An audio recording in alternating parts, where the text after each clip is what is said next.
உலகத்துல எல்லா நாட்லயுமே சரியான டைமுக்கு சன்ரைஸ் ஆகி சரியான டைமுக்கு, அதாவது ஈவினிங் 6 o'clock சன் செட் ஆகிருமான்னா அப்படி இருக்காது. சோ நம்ம இந்தியா மாதிரியே எல்லா நாள்லயும் இருக்காது. நம்மள சில பேர் இங்க இருக்கிற மாதிரி தான் சன்ரைஸ் சன்செட் எல்லா நாள்லயும் இருக்கும்னு நினைக்கலாம். பட் அப்படி கிடையாது. ஒரு சில நாடுகள்ல சூரியன் அஸ்தமனமே ஆகாது. 70 நாட்களுக்கு மேலையும் சூரியன் பிரகாசிச்சுக்கிட்டே இருக்கும் 24 மணி நேரமும். இரவு தூக்கமும் அங்க பகல்லே தான் இருக்கும்.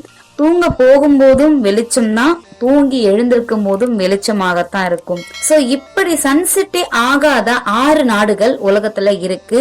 அது எல்லாம் எந்தெந்த நாடுகள்னு தெரிஞ்சுக்க வீடியோவை முழுசா பாருங்க. இந்த லிஸ்ட்ல ஃபர்ஸ்ட் இருக்கிற நாடு நார்வே. சோ இந்த நாடு ஆர்டிக் சர்க்கிள்ல அமைஞ்சிருக்கு. இந்த நாட்டுக்கு இன்னொரு பெயரும் இருக்கு, நள்ளிரவில் சூரியன் உதிக்கும் நாடுன்னு. இந்த நாட்டுல மே மாதம் முதல் ஜூலை இறுதி வரைக்குமே சூரியன் மறையவே மறையாது. 24 மணி நேரமும் 76 நாட்களும் தொடர்ந்து சூரியன் பிரகாசிச்சுக்கிட்டே இருக்கும். நார்வேலேயே இன்னும் சில இடங்கள்லாம் இருக்கு. இந்த இடங்கள் எல்லாமே ஏப்ரல் மாசத்துல இருந்து ஆகஸ்ட் வரைக்குமே சன்செட் ஆகாதான். சோ நமக்கு இந்த மாசத்துலதான் சம்மர் ஸ்டார்ட் ஆகி அதிகமான வெயில் அடிச்சுக்கிட்டு இருக்கும். 12ல இருந்து 13 மணி நேர வெயிலுக்கே நமக்கு இப்படின்னா 24 மணி நேரமும் வெயில் அடிச்சுக்கிட்டு இருந்தா அவ்வளவுதான். ஏன்னா அங்க காலை வெயில், மதியம், சூரிய அஸ்தமனம், இரவு அப்படி எல்லாம் ஒண்ணுமே கிடையாது. அங்க ஒண்ணு மட்டும்தான், பகல் மட்டும்தான், வெளிச்சம் மட்டும்தான். அடுத்து நம்ம பார்க்க போற நாடு கனடா. சோ இந்த கனடா நாட்டுல நிறைய இடத்துல பனியால சூழப்பட்டிருக்கும். இப்படி இருக்கிற கனடாலையுமே சில மாதங்கள் சன்செட் ஆகாதான். சொன்னா நம்புவீங்களா? அட ஆமாங்க, கோடை காலத்துல இந்த இடத்துல சுமார் 2 மாசம் வரைக்குமே சன்செட் ஆகவே ஆகாதான். வாரம் 7 நாட்களுமே பகலாகத்தான் இருக்கும். சோ அதே சமயம் இந்த நாட்டுல குளிர்காலத்தையும் ரொம்ப அதிகமா காட்டும். சோ ஏன்னா இந்த இடத்துல சன்ரைஸ் ஆகவே ஆகாதான் குளிர்காலங்கள்ல. சுமார் 1 மாசம் வரைக்கும் கூட இந்த இடங்கள்ல இருள் சூழ்ந்து பனிப்பொழிவு அதிகமாகவே இருக்குமா. நம்ம பார்க்க போற கண்ட்ரி ஐஸ்லாந்து. சோ ஐரோப்பிய கண்டத்திலேயே பிரிட்டனுக்கு அடுத்தபடியா மிகப்பெரிய தீவா ஐஸ்லாந்து இருக்கு. இந்த நாட்டுல கோடை காலம் மேல இருந்து ஜூலை வரைக்கும் இந்த நாட்டிலையும் சன்செட் ஆகவே ஆகாதான். சோ இந்த மாதங்கள் முழுக்க சூரியன் ஒளி பிரகாசிச்சுக்கிட்டே இருக்குமா. சோ கொஞ்சம் நினைச்சு பாருங்க, நம்ம நாட்டுல எந்த டைம்ல வேணாலும் வெளியே போலாம், ஊர் சுத்தி பார்க்கலாம், வெளியூருக்கு ட்ரிப் அரேஞ்ச் பண்ணலாம். சோ இந்த மாதிரி எல்லாம் அந்த நாட்டுல பண்ணவே முடியாது.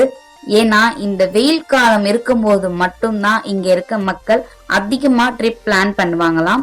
அதே மாதிரி மலை ஏறுதல், சைக்கிளிங் பண்றது, இந்த வனவிலங்கு பூங்காக்களுக்கு போய் சுற்றி பாக்குறது, இது எல்லாமே இந்த மாதங்கள்ல மட்டும்தான் அந்த மக்கள் அதிகமா பண்ணுவாங்களாம்.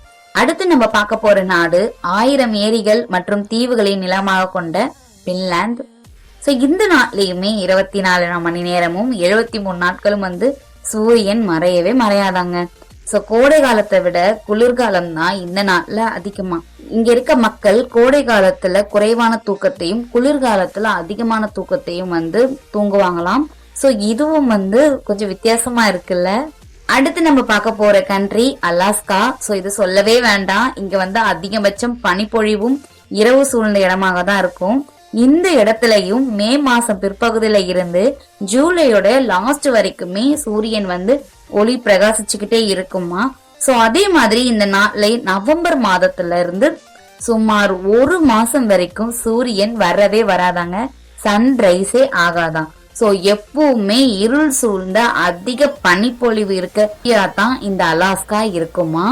இந்த இரவுகளை தான் போலார் இரவுகள், துருவ இரவுகள்னு சொல்றாங்க. நம்ம லிஸ்ட்ல லாஸ்டா பார்க்க போற நாடு ஸ்வீடன். சோ இந்த நாட்டுல ஒரு சின்ன டிஃபரெண்ட் இருக்குங்க. அது என்னன்னா, இங்க சூரிய உதயமும் இருக்கு, சூரிய அஸ்தமனமும் இருக்கு. பட் ஆனா அதோட டைம் ரொம்பவே கம்மியா இருக்கும். சோ மே மாசத்தோடைய தொடக்கத்துல இருந்து ஆகஸ்டோடைய பிற்பகுதி வரைக்கும் இங்க வெளிச்சமாகவே இருக்கும். ஆனா இந்த நாட்டுல நள்ளிரவுல தான் சூரியன் சன்செட் ஆகுமா. சோ அதே மாதிரி மறுநாள் அதிகாலை 4 மணிக்கு எல்லாமே சன்ரைஸ் ஆகிருமா. சோ இங்க இதுதான் நைட் டைமா. சோ ரொம்பவே குறுகிய இரவு தான் இந்த டைம்ல இந்த நாட்டுல இருக்கிறது.